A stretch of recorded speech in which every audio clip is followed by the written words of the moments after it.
Bonjour à tous, on va se connecter pour la première fois sur notre Xivo. Donc, je vais rentrer l'adresse IP 192.168.200.27 et je suis redirigé en HTTPS. OK, j'accepte le certificat. Voilà. Et là, j'ai une petite présentation. Alors, on va modifier certains paramètres ici et ensuite, on peut remodifier ces paramètres lorsqu'on aura accès à Xivo. OK? Donc là, vous pouvez télécharger la documentation ou alors consulter la documentation à partir de ce lien. Voilà. Donc, on choisit la langue par défaut, c'est le français pour nous. On accepte les termes de licence, donc c'est l'open source, hein, donc pas de souci. Ensuite, pour la configuration du nom de serveur, moi je vais l'appeler par exemple Xivo- ou alors non, je vais faire Chichimimo SRV. Et je vais mettre aussi 0, comme ça. OK. Bon, je n'ai pas de domaine, je peux mettre Chichimimo. Pour le mot de passe, je vais mettre 1, 2, 3, 4, 5. Ah, 1, 2, 3, 4, 5. Alors, pour l'interface VoIP, attention, ici, on n'a qu'une seule interface, donc on n'a pas le choix. Par contre, si vous avez créé un VLAN qui est réservé à la voix, il faudra bien sûr venir choisir la sous-interface ici. Ou si vous avez deux interfaces sur votre machine physique et que vous avez réservé une interface pour la voix, il faut venir spécifier cette interface. Pour ma part, j'utilise une seule interface, donc je fais passer la voix et la data sur cette interface-là. OK? Donc je laisse par défaut et là je récupère bien les serveurs DNS de mon opérateur télécom. Donc je suis bon à ce niveau. OK?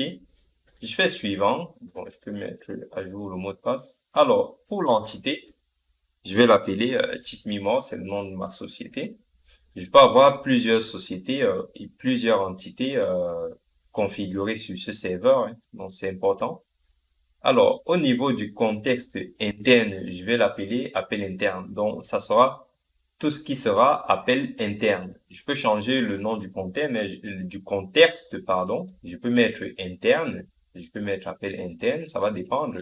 Par contre, ici, je dois renseigner des numéros courts. Alors, je peux décider que les numéros courts commencent par 5 chiffres, par 3 chiffres. Donc, on va rester sur 2 digits ou 3 digits ou 4 digits. Alors, les digits, c'est tout simplement, c'est peut-être ça. Je dis par exemple le 500 ou 600. Ou alors, je peux mettre du 10 ou 99. Vous voyez, ça, ce sont les digits. Donc, ici, j'en ai deux. Donc, je vais mettre 3 digits. Comme ça, on fait 100. Et ici, je mets 200 ou les derniers numéros. Ça veut dire que moi, je peux avoir le numéro 100. Si je veux appeler un utilisateur en interne, je compose le 101 et l'appel sera dirigé sur un utilisateur en interne. Donc, on ne va pas sortir. Par contre, pour les appels sortants, enfin, pour les appels entrants, excusez-moi, je peux choisir, par exemple, une plage d'adresse. Si je prends mon petit fichier Excel, je vais commander des SDA auprès d'un opérateur VoIP. Je vais lui dire, voilà, donne-moi 5 SDA. La première SDA doit commencer par, on va dire, 0 ici. La deuxième par 1, ensuite 2, 3, 4. Ça veut dire que le premier numéro, pardon, c'est terminé par 40, ensuite 41, 42, 43, 44. OK? Donc, il me donne ces numéros-là. J'ai choisi le format. En France, c'est 10 numéros. Donc, en fonction de votre pays, renseignez le nombre de digits. Et ensuite, on verra dans une vidéo comment on fait le formatage, comment les opérateurs font le formatage des numéros. OK? Donc, le dernier numéro de ma société, ça sera donc 45. Ça veut dire que j'ai 5 numéros SDA. Donc, je peux avoir 100 utilisateurs dans ma société qui ont 4 numéros, hein, enfin, 100 utilisateurs dans ma société et j'ai 4 numéros SDA, c'est-à-dire 4 numéros pour consulter quelqu'un de ma société depuis l'extérieur. Si je prends par exemple le 04 79 69 74 40 et que voilà, moi je suis à l'extérieur, depuis mon téléphone portable, je compose ce numéro-là, il peut faire sonner 10 numéros en interne. Donc, moi, je vais composer ce numéro. Par contre, quand l'appel va arriver sur le serveur va dire, bon, ben, on a configuré un groupe d'utilisateurs. Donc, je vais rediriger l'appel vers ce groupe d'utilisateurs.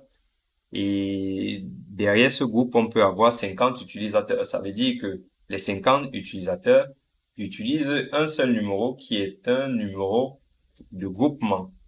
OK? Donc, les appels sortants, je laisse le nom affiché, appels sortants. Pourquoi? Parce que si on fait aussi des audits, si on essaye de consulter les logs, il faut bien qu'on sache dans quel contexte on est lorsqu'on va consulter les logs. Est-ce que ce sont des appels sortants? Il faut qu'on sache quel est le nom du contexte. OK? Donc, je fais suivant. Et ici, j'ai donc un petit récap. Donc, 1, 2, 3, 4, 5. Je note ça. Il faudra bien sûr noter ça, et surtout le mot de passe, pour ne pas le perdre. Voilà. Parce que c'est irréversible ici, à ce niveau. Donc, vous validez. Et ensuite, on va attendre qu'il se mette à jour.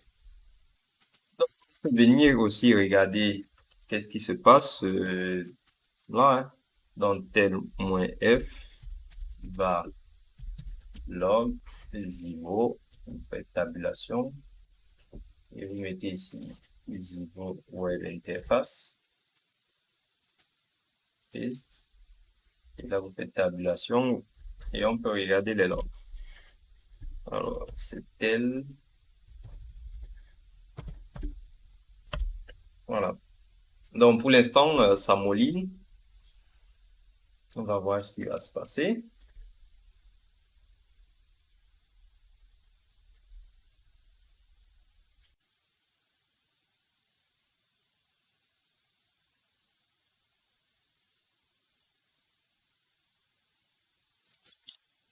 Donc vous voyez logoff, on a vu ce qui s'est passé. Et là j'ai accès maintenant à la page d'authentification. Je peux du coup rentrer mon login, mon mot de passe. Donc ça sera root. Toujours pour le login, ça sera toujours root. Le mot de passe 1, 2, 3, 4, 5. Voilà. Hop. Je mets à jour. Et voilà, j'ai accès à l'interface d'administration. Donc vous avez vu du coup dans cette vidéo le premier paramétrage lorsqu'on se connecte sur l'interface web de Zivo pour la première fois. Je vous remercie d'avoir suivi cette petite vidéo et je vous dis à tout de suite.